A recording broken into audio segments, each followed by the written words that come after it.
Hello friends, कैसे हैं आप लोग। तो आज हम लोग देखेंगे प्राचीन भारतीय इतिहास के अंतर्गत वैदिक काल को। वैदिक काल का पहला ही क्लास है। पूरी तरीके से हम लोग ब्रीफली इसका एनालिसिस करेंगे। यहाँ पे पहले हम लोग आज बात करेंगे स्रोत के रूप में। क्लास नंबर 11 है। नीचे आपको डिस्क्रिप्शन बॉक्स में प्राचीन भारत का पूरा डेली का डेली हम लोग एक एक लेक्चर के माध्यम से कंप्लीट कर रहे हैं। इसमें सबसे पहले बात करेंगे कि भूमिका क्या है, जानकारी के स्रोत आर्यों के रूप में क्या क्या इनके लिए जो रिसोर्स उपलब्ध है, इनका मूल निवास कहाँ था, काल निर्धारण कैसे किया गया है, कब कब ये भारत आए हैं, किस तरीके से इनका विस्तार हुआ है भारत में, फिर आर्यों का संघर्ष भी हुआ और आर्यों का विस्तार। इन सारे चीज़ों को हम लोग बारी बारी से कंप्लीट करने वाले हैं। तो चलिए हम लोग क्लास को यहाँ पे शुरू करते हैं। यहाँ पे आप देख पा रहे हैं भूमिका। तो अभी तक देखिए हड़प्पा सभ्यता जो एक बेहद ही शानदार तरीके से, जहाँ का शहर प्रशासन व्यवस्था इतनी शानदार तरीके से चल रहा था, धीरे धीरे उसका पतन होने लगा, डिक्लाइन हो गया। फिर भारत में पुनः एक बार ग्रामीण सभ्यता का उद्भव हो गया। अगर देखा जाए यहाँ पे तो जैसे हड़प्पा काल अगर समझिए कि अगर पतन नहीं होता तो शायद जो नगरीकरण जो सभ्यता थी बहुत आगे इस वैदिक काल में और शानदार दिखाई देती, बेहतर दिखाई देती, लेकिन ऐसा नहीं हुआ था। उसका पतन हो गया। पुनः पतन होने के पश्चात हम लोगों ने देखा था कि वो जो हड़प्पा सभ्यता था पुनः ग्रामीण सभ्यता में आ गया और फिर अब उन्हीं क्षेत्रों में पुनः एक ग्रामीण सभ्यता का उद्भव हुआ। उसके विषय में हमें संपूर्ण जानकारी वेदों से मिलती है। अब वेद जो भी लिखा गया है, ऋग्वेद से लेकर अथर्ववेद तक के जो भी यहाँ पे बातें हैं, इन सारे ठीक है इसके बारे में जानकारी मिलती है। इसके कहा जा रहा है कि प्रवर्तक आर्य थे, जिसे वैदिक सभ्यता का नाम दिया गया। यह सभ्यता सिंधु घाटी सभ्यता से काफी पहले भिन्न थी। इस काल को हम वैदिक काल अथवा वैदिक सभ्यता के नाम से जानते हैं। इसमें विद धातु काफी इंपॉर्टेंट है प्रीलिम्स के लिए, विद धातु से बना है। कुछ इंपॉर्टेंट चीजें और हैं। वैदिक शब्द वेद से बना है, जिसका अर्थ ज्ञान होता है। वैदिक संस्कृति में आर्य शब्द का मतलब है यहाँ पे श्रेष्ठ ठीक है, अथवा सज्जन तथा नैतिक अर्थ में अगर देखा जाए तो महाकुल, कुलीन, सभ्य, साधु आदि के लिए प्रयुक्त किया गया है। अतः आर्य संस्कृत भाषा का शब्द है, जिसका शाब्दिक अर्थ है श्रेष्ठ या कुलीन है। ठीक है, संस्कृत भाषा में इसको हम लोग श्रेष्ठ या कुलीन बोलते हैं। उसी तरीके से क्लासिकीय संस्कृत में इसका मतलब होता है एक उत्तम व्यक्ति। आर्य प्राचीन भारतीय, यूरोपीय एवं प्राचीन ईरानी भाषा बोलने वालों के लिए प्रयुक्त शब्द है। तो हो सकता है कि जो आर्य लोग हैं, आगे हम लोग देखेंगे कैसे ये लोग आए हुए हैं। ऊपर लगभग माना जाता है ऐसा कि मध्य एशिया की तरफ से ईरान होते, अफगानिस्तान होते, फिर भारत में एंट्री किए। अवेस्ता और ऋग्वेद दोनों भाषिक समानताओं के कारण आर्यों की सभ्यता से संबंधित माना जाता है। अवेस्ता ईरान के क्षेत्र से संबंधित है। अब यहाँ पे जानकारी के स्रोत जनरली दो हमेशा ध्यान रखिएगा, पुरातात्विक स्रोत और साहित्यिक स्रोत। साहित्यिक स्रोत चूंकि यहाँ पे भी समस्या वही है, आदि ऐतिहासिक अंतर्गत के आता है पूरा वैदिक काल। तो यहाँ पे लिखित साक्ष्य उपलब्ध है और उससे ध्यान रखिएगा इस लिखित साक्ष्य को पढ़ा भी गया है। एक्सेप्शन केस है आदि इतिहास के अंतर्गत, इसे पढ़ा भी यहाँ पे गया है। पुरातात्विक स्रोत तो ऑलरेडी यहाँ पे मजबूत है। तो पुरातत्व स्रोत में आप देख सकते हैं भगवानपुरा से 13 कमरों का एक अवशेष मिला है। पंजाब के कुछ स्थल जैसे कि नागर, कटपाला, दधेरी से भी वैदिक काल के अवशेष मिले हैं। उसी तरीके से बोगजोई अभिलेख या फिर इसको मितनी अभिलेख के नाम से जाना गया है, यह सीरिया से प्राप्त हुआ है। इस अभिलेख में हित्ती राजा सुबलिलिमा और मितनी राजा मतिउजा उस समय के सभी शासक रहे हैं। इनके बीच एक संधि में 4 वैदिक देवताओं को साक्षी माना गया है। इसका मतलब कि अगर उस सीरिया से ठीक है शासन करने वाले शासक वैदिक देवताओं की, जो कि वेदों में मिलता है, इंद्र, मित्र, वरुण और नासत्य की चर्चा मिलती है, तो हम लोग को रिलेट कर सकते हैं कि हो ना हो इनका संबंध या तो सीरियाई शासकों से होगा या फिर सीरियाई शासकों का संबंध इन वैदिक काल के लोगों से जरूर होगा। इन वैदिक देवताओं का क्रम इस प्रकार से बोगजोई अभिलेख पर अभिलेख है। ये कितने बार प्रीलिम्स में पूछा जा चुका है। इसी तरीके से कस्सी अभिलेख 1600 ईसा पूर्व, यह अभिलेख इराक से मिला है। इस अभिलेख में आर्यों की एक शाखा ईरान आई, जबकि एक शाखा भारत की तरफ बढ़ती गई। तो ये भारत है, बीच वाला जो ईरान का क्षेत्र है। इधर मध्य एशिया के तरफ से जो लोग आए हैं यहाँ पे, कुछ ईरान में, कुछ भारत पे आए, और पुनः फिर कुछ शाखाएँ यहाँ पे ईरान से भी इधर की तरफ, पश्चिम की तरफ मूव की हुई है। तो देखेंगे हम लोग आगे बारी बारी से लोग कई सारी शाखाओं में आते हैं। दूसरा रिसोर्स के रूप में मौजूद है साहित्यिक स्रोत। सबसे इंपॉर्टेंट ऋग्वैदिक, ठीक है। ऋग्वेद इसी समय लिखा गया था। इस काल में केवल ऋग्वेद की रचना की गई थी और काफ़ी कुछ देवताओं का यहाँ पे चर्चा मिलता है, जैसे कि इंद्र का चर्चा, अग्नि, वरुण, ऐसे सारे देवताओं की चर्चा हमें मिलती है। अब यहाँ पे शुरू होता है आर्यों का मूल निवास। देखिए बहुत ही कंट्रोवर्शियल टॉपिक है आर्यों का मूल निवास। अभी तक मान्यता यही थी कि आर्य जो आए हैं, ठीक है, बाहर है, विदेशी लोग आए, धीरे धीरे आके आर्य लोग बसते गए, फिर धीरे धीरे भारत में वर्ण व्यवस्था की शुरुआत होते चली गई, जाति व्यवस्था आ गई, कर्मकांड प्रधान समाज आ गया। लेकिन अभी वर्तमान में जो शासन चल रहा है, ठीक है, जो भी सरकार है वर्तमान में, अभी इसको पूरी तरीके से पलट गया है, ठीक है। शायद बहुत सारे साक्ष्यों के आधार पे ये प्रमाणित करने का प्रयास किया गया है। अब प्रमाणित करने का प्रयास नहीं किया गया, कर ही दिया गया है कि आर्य जो लोग आए हैं अब यहाँ पे, अभी तक जिनको विदेशी बोला गया है, ये विदेशी नहीं थे, बल्कि ये लोग भी मूल निवासी थे भारत के, ठीक है। तो ये कंट्रोवर्शियल है। अब आगे चल के जब इसको अपडेट किया जाएगा, हो सकता है इतिहास में, तब ठीक है आगे हम लोग इन सारी बातों को और जानेंगे। लेकिन फिलहाल अभी इतना ही, चूँकि क्वेश्चन तो यहीं से बन के आए हमारे एग्जाम में। तो आर्यों का मूल निवास को लेकर काफ़ी यहाँ पे मतभेद है। अभी तक माना गया कि विदेशी अगर ये लोग हैं तो विदेशी में कोई एक जगह से जो लोग आए हैं, ऐसा किसी इतिहासकार में, ठीक है, जो एक समानता के जो तत्व दिखना चाहिए वो यहाँ पे देखने के लिए नहीं मिलता है। अलग अलग विद्वान है यहाँ पे। LD कल, इन्होंने बोला कश्मीर अथवा हिमालय क्षेत्र से है। डॉक्टर अविनाश चंद्र दास सप्त संदेह प्रदेश से। गार्डन चाइल्ड एवनेहरिंग दक्षिणी रूस से। मैक्स मुलर ने बोला मध्य एशिया बैक्टीरिया से। पंडित बाल गंगाधर तिलक के द्वारा उत्तरी ध्रुव से। स्वामी दयानंद सरस्वती तिब्बत से। हर्ट एंड पेंका के द्वारा बोला गया जर्मनी से आए हैं। गाइल्स के द्वारा बोला गया हंगरी से आए हैं। तो कुछ इंपॉर्टेंट फैक्ट्स है, इसे आप लोग मेमोराइज जरूर करिए, एग्जाम में डायरेक्ट पूछ लिया जाता है। नेक्स्ट, काल निर्धारण को लेके भी वैसे ही कंट्रोवर्सी है। जैसे कि बाल गंगाधर तिलक के अनुसार इन्होंने बोला कि 6000 ईसा पूर्व में आ चुके हैं। अगर 6000 ईसा पूर्व अगर आते तो शायद हड़प्पा काल में फिर यहीं तो लोग रहे होंगे, लेकिन ऐसा हमने देखा था हड़प्पा काल में नहीं था। जैकोबी के अनुसार लगभग 4500 ईसा पूर्व से लेके लगभग 2500 ईसा पूर्व तक। बीटर निजत्स के अनुसार 3000 ईसा पूर्व।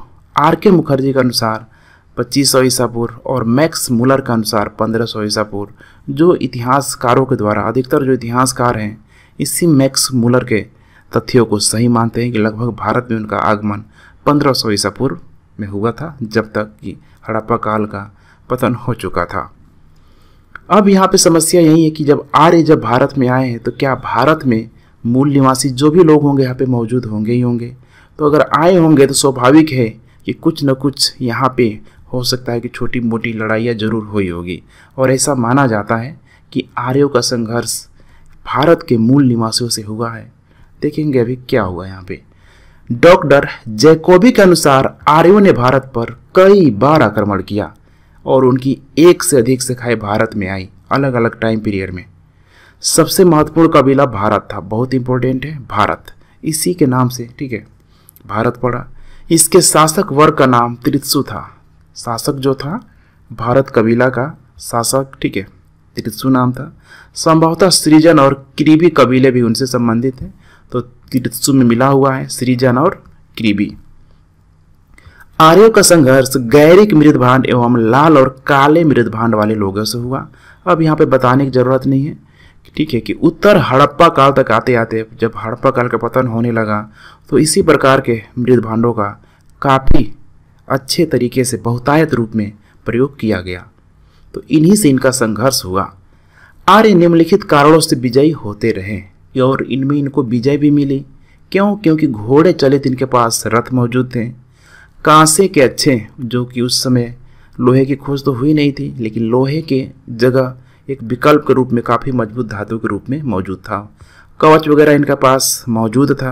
तो संभवतः अगर ये सब चीज़ें अगर किसी के पास हो तो युद्ध में उसकी कुशलता पूरी तरीके से झलकेगी। और यही हुआ।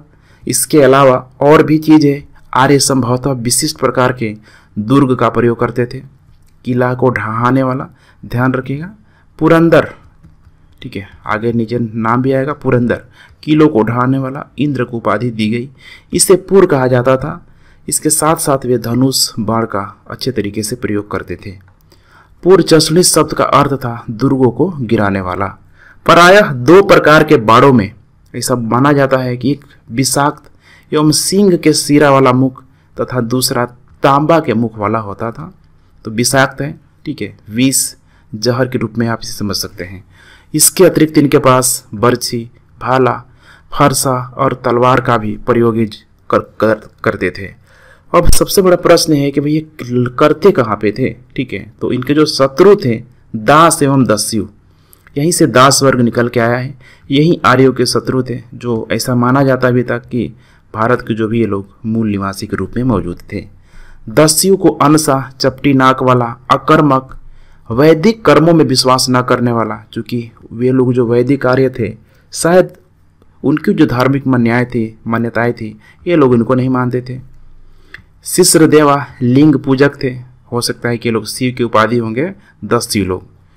आगे चल के फिर क्या हुआ, पुरु नामक कबीला त्रास दस्यु के नाम से जाना जाता था। तो यही है पुरु नामक कबीला, बहुत इंपॉर्टेंट, ध्यान रखिएगा।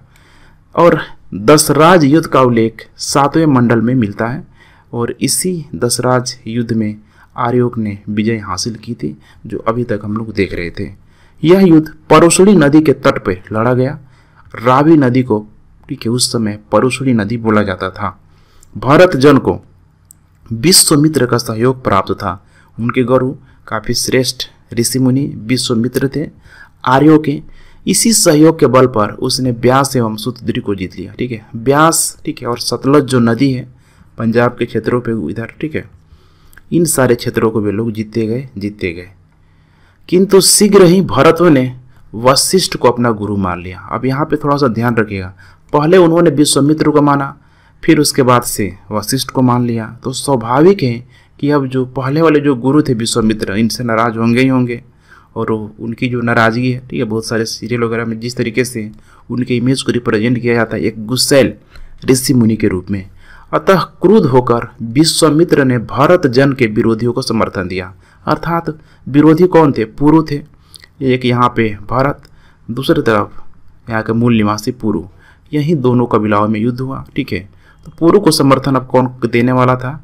विश्वामित्र, क्योंकि इन लोगों के द्वारा, भारत लोगों के द्वारा अपना गुरु को चेंज कर लिया गया।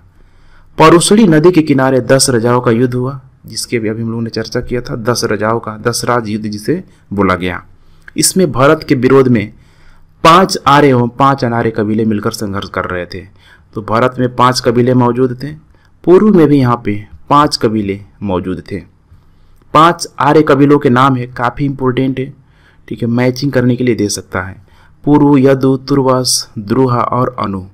उसी तरीके से अन्य अनार्य कबीले अलीन, पक्त, भलानस, बिसाड़िन और शिव। इसमें क्या हुआ? भारत राजा, ठीक है, भारत राजा जो उस समय सुदास था, सुदास की विजय हो गई। पराजित जनों में सबसे प्रमुख पुरु थे। आगे हम लोग मैप में देखेंगे कहाँ कहाँ ये लोग थे। कालांतर में भारत और, ठीक है, पुरुओं के बीच मैत्री हो गई। कुरु नाम से एक नया कुल यहाँ पे बन गया। तो इस तरीके से यहाँ पे पुरु तो है ही है पराजित, और दूसरा आ गया, ठीक है, एक नया कुल बन गया। यही देखिए कुल जो बोलते हैं ना, किस कुल का है, खानदान के रूप में जिसको आज रिप्रेजेंट किया जाता है, यही कुल धीरे धीरे सामने आने लगा। 10 राजाओं का युद्ध पश्चिमोत्तर प्रदेश में बसे हुए पूर्वकालीन जल तथा ब्रह्मावत्र के उत्तरकालीन आर्यों के बीच उत्तराधिकार के प्रश्न पर लड़ा गया। तो पूर्व हड़प्पा कालीन जो सभ्यता थी, हमें पता है पश्चिमी, उत्तर पश्चिम की तरफ, और ब्रह्मावर्त का जो क्षेत्र है, ठीक है, गंगा यमुने के दोआब के क्षेत्र को बोला गया। तो इनके बीच ही हुआ। इनके बीच हुआ, अर्थात इधर पुरु हो जाएंगे और इधर ठीक है कूल हो जाएगा। ऋग्वेद में करीब 25 नदियों का उल्लेख मिलता है, जिनमें महत्वपूर्ण नदी सिंधु का वर्णन कई बार आया है। उनके द्वारा उल्लेखित दूसरी नदी सरस्वती है, जो अब राजस्थान के रेगिस्तान में तिरोहित हो गई है, लुप्त हो गई है। इसकी जगह अब घग्गर नदी बहती है। ऋग्वेद में सरस्वती नदी को नदीतमा नदियों में प्रमुख कहा गया है। इसके अतिरिक्त गंगा का ऋग्वेद में एक बार, चूंकि ऋग्वेद का जब रचना किया गया था तो ये लोग सप्त सिंधु प्रदेश की तरफ ही मौजूद थे। आगे चल के यमुना का 3 बार, इसमें कश्मीर की एक नदी मरुद्वृधा का भी उल्लेख है। ध्यान रखिएगा, पीटी के लिए बहुत इंपॉर्टेंट है, इस तरह के डायरेक्ट स्टेटमेंट पूछ लिए जाते हैं। सिंधु नदी को उसके आर्थिक महत्व के कारण हिरण्यनी कहा गया तथा इसके गिरने की जगह परावत बोला गया, अर्थात अरब सागर। ठीक है, तो परावत का ठीक है नया नाम ही अभी वर्तमान में अरब सागर है। अब यहाँ पे देख सकते हैं आर्यों का भौगोलिक क्षेत्र। ठीक है, तो यहीं पे है कुरु, आप देख पा रहे हैं धीरे धीरे धीरे एक्सपेंड करते गया। यहाँ पे पंचाल कुछ, ठीक है, यहाँ पे कौशल है, यहाँ पे विंध्य है, जो उस समय के बड़े बड़े जो क्षेत्र थे यहीं मौजूद है, यही है। ठीक है, उस समय सप्त सिंधु प्रदेश वाली यहाँ पे 7 नदियाँ मौजूद है, जो उपजाऊपन के दृष्टिकोण से काफ़ी इम्पोर्टेंट था। भारत में आर्यों का आगमन 1500 ईसा पूर्व से कुछ पहले हुआ होगा, ऐसा माना गया है। भारत में उन्होंने सर्वप्रथम सप्त सिंधु प्रदेश में बसना प्रारंभ किया। इस प्रदेश में बहने वाली 7 नदियों का जिक्र हमें ऋग्वेद से मिलता है, जिसका कई बार उल्लेख किया गया है। तो आप देख सकते हैं यहाँ पर ऋग्वैदिक कालीन नदियाँ बहुत इंपॉर्टेंट है, इसे आप लोग जरूर देखिएगा। अस्कनी उस समय चिनाब को बोला गया, बिपाशा ब्यास को, परुशनी रावी को, बितस्ता झेलम को, कुबा रिवर ठीक है काबुल में, अब वर्तमान में अफगानिस्तान में, कुरुम कुर्रम को बोला गया अफगानिस्तान, गोमती गोमल अफगानिस्तान, स्वास्थ्य ठीक है अफगानिस्तान। इसके अलावा सुतुद्री सतलज को बोला गया और द्रासदती घग्गर नदी को बोला गया। अब यहाँ पे विस्तार की हम लोग अगर बात करें तो देखिए अर्ली वैदिक पीरियड 1700 BC से लेके लगभग 1100 BC तक। कहने का अर्थ है यहाँ पे कि जो वैदिक काल की जो शुरुआत मानी गई यहाँ पे, ठीक है, इसको 2 भागों में बांट दिया गया। एक तो वैदिक काल बोला गया, वैदिक काल में ऋग लगा दीजिए, ऋग वैदिक काल, ठीक है, अर्ली वैदिक पीरियड बोलते हैं। उसके बाद शुरू हुआ उत्तर वैदिक काल। अब खुद एज्यूम करिए जब आर्य सबसे पहले आए, शुरू हुआ ऋग वैदिक काल। इसका टाइम पीरियड ठीक है कहीं 1500 से लेके 1000 मिलेगा, यहाँ पे दिया हुआ है, जैसे कि विकिपीडिया का डेटा है 1700 लेके बोला गया कि ठीक है 1100 BC के आसपास एक टाइम पीरियड ये था। अब यहाँ पे जो काफ़ी समानता के जो तत्व मौजूद थे, ठीक है, जैसे कि समाज, धर्म, ठीक है, इसके अलावा राजनीतिक संरचना, यहाँ पे समानता के तत्व बहुत अधिक मौजूद थे। वहीं उत्तर वैदिक काल तक आते आते अभी जिन चीज़ों की मैंने चर्चा की इसमें तो परिवर्तन हुआ ही हुआ, और भी सारी चीज़ें, ठीक है, कर्मकांड वगैरह जुड़ते गया। तो ऋग वैदिक काल में आप जैसे देख पा रहे हैं इनका क्षेत्र इधर, ठीक है, बिल्कुल देखिए भारत के उत्तर पश्चिम की तरफ था, अर्थात सप्त सिंधु नदियों की तरफ था। लेकिन उत्तर वैदिक काल तक धीरे धीरे अब इन्हें पता लग रहा है कि नदियाँ तो इधर भी है। अगर हम लोग इधर उत्तर पूरब की तरफ जा रहे हैं, सॉरी ठीक है, हाँ उत्तर पूरब ही होगा, यहाँ से अगर आप देखेंगे तो क्या हो जाएगा, दक्षिण पूरब हो जाएगा, इधर बिहार यूपी के क्षेत्रों की तरफ। तो वहाँ पे भी बहुत बड़ा क्षेत्र यहाँ पे मौजूद है। तो आगे चल के देखिए जो लेटर वैदिक पीरियड है, अर्थात उत्तर वैदिक काल है, यहाँ आते आते लगभग ये लोग धीरे धीरे इन क्षेत्रों में तो आ ही गए हैं। धीरे धीरे कुरु, पंचाल, कौशल, विंध्य, धीरे धीरे देखिए इनका विस्तार हो रहा है। वहाँ से इधर माइग्रेट भी कर रहे हैं और इधर से कई सारे शाखाएं कंटिन्यू रूप से भारत में आ रही है। सिंधु प्रदेश से पूर्व की ओर आर्यों ने अगले पड़ाव के रूप में कुरुक्षेत्र के निकट के प्रदेशों पर कब्जा कर उस क्षेत्र का नाम ब्रह्मावर्त रखा। तो सॉरी ठीक है, ब्रह्मावर्त तभी मैंने गलत बताया था आप लोगों को, गंगा यमुना के दोआब के बीच बनाया था, उसको ब्रह्मर्षि बोला गया। थोड़ा सा उच्चारण सेम है इसीलिए ठीक है कंफ्यूज में कर गया था, ध्यान रखिएगा। गंगा यमुना के बीच के दोआब के क्षेत्र को ब्रह्मर्षि बोला गया और ब्रह्मावर्त अर्थात आर्यवर्त एक जो भी कुरुक्षेत्र के निकट के क्षेत्र को बोला गया। महाभारत वगैरह में ठीक है आर्यवर्त, ब्रह्मावर्त, इन सारी चीज़ों का कई बार उच्चारण किया गया है। ब्रह्मावर्त से आगे बढ़कर आर्यों ने गंगा यमुना के दोआब क्षेत्र एवं उसके नजदीक के क्षेत्रों पर कब्जा कर उस क्षेत्र का नाम ब्रह्मर्षि रख दिया। मनुस्मृति में सरस्वती और दर्शदिति नदियों के बीच के प्रदेश को ब्रह्मावर्त यहाँ पे पुकारा गया। तो उस समय सरस्वती नदी जो बहती थी, दर्शदिति जो नदी बहती थी, उसके बीच के क्षेत्र को बोला गया। इसके बाद हिमालय एवं विंध्याचल पर्वतों के बीच के क्षेत्र पर कब्जा कर उस क्षेत्र का नाम को मध्य प्रदेश रख दिया। नीचे आ रहे प्रायद्वीपीय भारत के तरफ जो बीच पे यहाँ पे विंध्य रेंज मिल गया, ठीक है, विंध्य रेंज, सतपुड़ा रेंज। अंत में बंगाल एवं बिहार के दक्षिण एवं पूर्वी भागों पर कब्जा कर उसके समुचित उत्तर भारत पर अधिकार कर लिया। करांतर में आगे चल के इस पूरे के पूरे क्षेत्र का जो नाम रख दिएगा आर्यव्रत रख दिया गया। 1400 ईसा पूर्व बोगजोई के अभिलेख में ऋग वैदिक काल के देवताओं का उल्लेख मिलता है। 4 देवताओं का जो हम लोग ऊपर ऑलरेडी देख चुके हैं। नीचे है समुद्र। देखिए ऋग वैदिक आर्यों का समुद्र के बारे में भी जानकारी थी उनको, क्योंकि ऋग वेद में समुद्र की चर्चा हुई है और भुज्य की 9 दुर्घटना वाली कहानी में जल यात्रा पर प्रकाश पड़ता है। काफी इंपॉर्टेंट है भुज्य। वैदिक काल की इकाई मन एवं बेबीलोन की इकाई मन में समानता से भी समुद्र यात्रा पर पड़ता है। बेबीलोन, ठीक है, सिकंदर जहाँ से आया हुआ था।